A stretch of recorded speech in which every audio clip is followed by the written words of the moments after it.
Hi everyone. Today I've been challenged and inspired and encouraged to share more of my story. And I want to share my testimony and why I follow Jesus.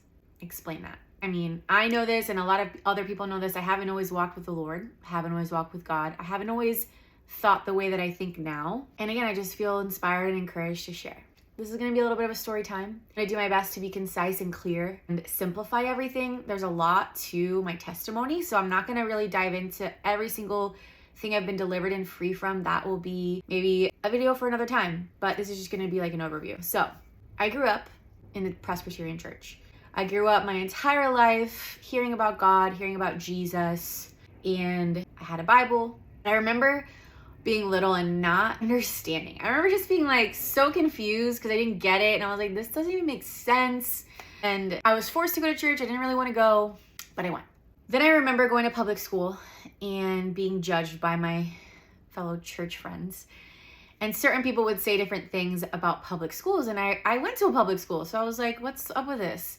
And they started judging people in the world. And I just remember that just sticking with me. Like one guy this one time was talking about how worldly cheerleaders were. And I was a cheerleader. So I was like totally offended. My heart got hardened. I was like, I can't, why would anyone want to hang out and be around people who judge them? That was like my first big moment where I felt like I don't really want to be a part of this. There was like a lot of hate that I was feeling, a lot of things that, again, just didn't make me feel welcomed, didn't make me feel loved. At that same time, my dad actually left my mom and I. My parents got a divorce and he ended up with a totally different family, had an affair, and that was really hard on me. And at that same time, we were losing our house too. So my mom and I were still in our home, my childhood home. I was losing my house, I was losing my dad, and I wanted nothing to do with God at all whatsoever, like nothing. So I had my rebel years. I got into a lot of trouble, was stealing things, I was getting in trouble at school, hanging out with the wrong crowd, doing the wrong things, drinking alcohol underage. There's so much. And I would say those were like my lost years and just I really struggled a lot. So from 1992 when I was born all the way through 2006, I was 14. I was in church. My dad left right after that. I started feeling judged by the church and I was like, I'm out. I want nothing to do with God. I stopped going to church, wasn't reading my Bible, and I really just did my own thing. And I got in a lot of trouble and I had a lot of suffering that I went through personally, and I put my mom through a lot of suffering as well. And it was just bad. Like, I just remembered feeling so lost. I wouldn't admit that, but I 100% was searching for security because I didn't feel like I had any at home. But I was searching for security in partying, in friends, being liked, being approved by people, and so many other things, guys, right? And then I continue in that path. My dad and I don't have a relationship really at all. Don't really talk to him anymore. I ended up going to college, which was one of the best things that ever happened to me because at the time I was working in the service industry and it was just really hard for me. I was working double shifts at 2 different restaurants and it was just rough trying to make ends meet because also, side note, we lost our house after my dad left. So I was living on my own with a friend at 18. So 18, I was already on my own. That was rough and crazy and like a big wake-up call. So fast forward, I'm in college in my 20s. I started learning a lot and I was hungry to learn. Like I wanted to be there. I wasn't there because I was forced to be there, and I think that helped a lot. One of the classes I took though was mythology, and so incredible class. Jackie Streen was my professor. If you've had her, you know how incredible she is. She just opened my mind so much to other people's beliefs. We talked about every single kind of mythology story or creation story. And one of her rules was you had to be respectful. Like you can share your beliefs and your opinion, but you can't disrespect someone. And she would drop like a huge question and then that's all she'd say for the whole class, and she'd let the whole class debate. And so that's what would happen. And she would say, well, why is this religion the true religion? Debate why your beliefs are right. So we would go through the class and I got to learn about so many different things like Islam, Buddhists, and Buddha.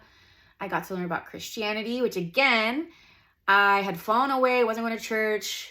If someone asked me, I would say I believed in God and Jesus, but like I really didn't like practice anything that I was preaching, like saying I believe in God, but I didn't read my Bible and I wasn't going to church. Anyways, that's besides the point. So we're talking. I just remember being so curious. I was like, what is the truth? Like, why is one religion the right religion? Like, why can't they all be true? And I just went down the craziest path, asking so many questions. Mind you, when I was in college, I was still going through a really hard season, not having my dad. I was going through a really, really hard time with guys, partying. I was so heartbroken and lost. But just curious about this whole God thing. And I had a friend that invited me to church, and I went, and I was like, interesting. And I also had my mom, my sweet mom, who had warrior-like faith. You know, she would go to church by herself and would always invite me, and I never really wanted to go until I started being curious. So I went with her. It was so fascinating, like the things that I was learning. And then like the preacher was using such logic and just explaining so much. And God was really at that time speaking to me and meeting me in my curiosity. Like I would say things like, well, why is Christianity the truth? And at church one day, this pastor drew this mountain, like right after I asked that question about why is Christianity the true religion, right? And he said, you know that Christianity is the only religion where God comes down from the top of the mountain to the people? Every other religion, if you drew a mountain, the people have to do work to get to God. It's all about what the person does. But Christianity is the only religion where God comes down to man and God does the work. And that was like so interesting to me. I was like, that is kind of interesting, right? And you started going into this idea and this concept of if man wrote religion from a man-made thought construct, wouldn't you think it would be all about what we could do to get to heaven? Like, who could seriously sit down and think of the idea of God coming down to earth, being born as a savior as an infant, right? Without even a real father that gets the mom pregnant, born into this world, grows up, is human, lives a perfect sinless life, and dies on the cross to redeem humans. Like, seriously, it's really hard to grasp. And I just remember being like, oh my gosh, that's so true. Like, that's an interesting fact about Christianity. The other thing that he mentioned was how fast Christianity spread. This is Pastor Colin, by the way. It used to be Vista Church. I don't know where he's at now, but God used that man. And he was just talking about how fast and rapidly Christianity spread. And he was saying how like thousands and thousands and thousands of people were hearing this new news about what was going on while Jesus was walking the earth. And it was spreading like wildfire. And he's like, if it was written, you know, and like someone just gave someone a copy, like it wouldn't spread so fast. But if someone saw with their own eyes, if a massive group of people was witnessing these miracles that supposedly Jesus was doing, if that was the case and it was absolutely insane, like changed their life, they were healed, they were crippled and now they can walk, they were blind but now they can see, their friend was raised from the dead, like these are crazy things, seriously. And so I remember the pastor explaining how when those things happened, these people would run into the town or the nearby town and they would be like, guys, you have no idea what I just witnessed, okay? And so if you look at how fast Christianity just spread, or the message and gospel of Jesus Christ spread, it's so fascinating. And anyways, that I would say that was like the part that the Lord was just like meeting me in when I was asking those really tough questions. And I also want to say that I asked my mom, well, what if you're wrong? Like, what if you get to the end of your life and you die and you're like, I was challenging my mom so much. And she was so calm and just said, well, I'd rather get to the end of my life taking this risk and be right than not believe and be wrong. And that also stuck with me. I was like, wow, that's pretty good. You know, I'm like, that's crazy. But yeah, that is like my middle part of my testimony when I was in college and God just started speaking to me. Friend invited me to church, but I was still totally living in sin, like partying, drinking, like with guys, like in and out of relationships that were just toxic. And it was tough. It was a really tough time for me. I was so lost. Again, didn't talk to my dad. That really affected me a lot. Daddy issues, 100%. And then 2019 came around. It was a really bad breakup. Actually, it was like the end of 2018 going into 2019. I had a bad breakup and I just remembered like being like, you know what? I'm going to give this whole God thing a shot. Like I'm going to look up devotionals. I had started going to church, but I wasn't really changed. I wasn't really reading the word. The guy that I was dating before, I remember him looking down on like how I was going to church, I was believing in God, but I wasn't reading the word. And he was like, why aren't you reading the word? Like, you say all these things and you're not even studying. And so 2019, I was like, you know what? I'm going to study. I'm going to actually like try this thing out. And so I did a devotional on the Bible app, YouVersion. And it was like this guided meditation about encountering God's presence. It was like so me at the time, because I was coming out of this new age era and meditation and the law of attraction and like all this stuff. So I was like, cool, meditation. So I'm like doing this guided meditation, which was like really good and biblical, but it was just talking about encountering God's presence anywhere. And I was in my room at the time and I 100% felt God's presence. And I was also talking to friends, like one or two people who did believe in God, and they were witnessing to me. They were saying things that I didn't get, like talking about Acts. Acts is a book in the Bible, which is the book right after Jesus dies and ascends to heaven. It talks about when he ascends to heaven, and it's the form of the early church and like everything that's going on. And I was like, what is going on with these things? So I was curious even more. And I'm thinking about God's presence, being aware of his presence, being aware of him speaking to me, not really knowing how this thing works. And that's when I decided to start reading the Bible. Because I was like, if I'm going to believe in this God or this Jesus, then I want to understand. So I did. I started to read. I started in John, started to study. And I mean study, like word study, Googling things like what is the Tower of Babel? I would listen to preachers preach and explain what Tower of Babel is. And there was some weird stuff, guys. I'm not going to lie. I remember being like scared to read the Bible. Scared. But God met me so many times and he's taught me so much. So 2019, I get baptized. I'm studying the word of God, still kind of living in sin and like not 100% being obedient. 2020 came around and that was like my time where I was 100% dedicated to the Lord.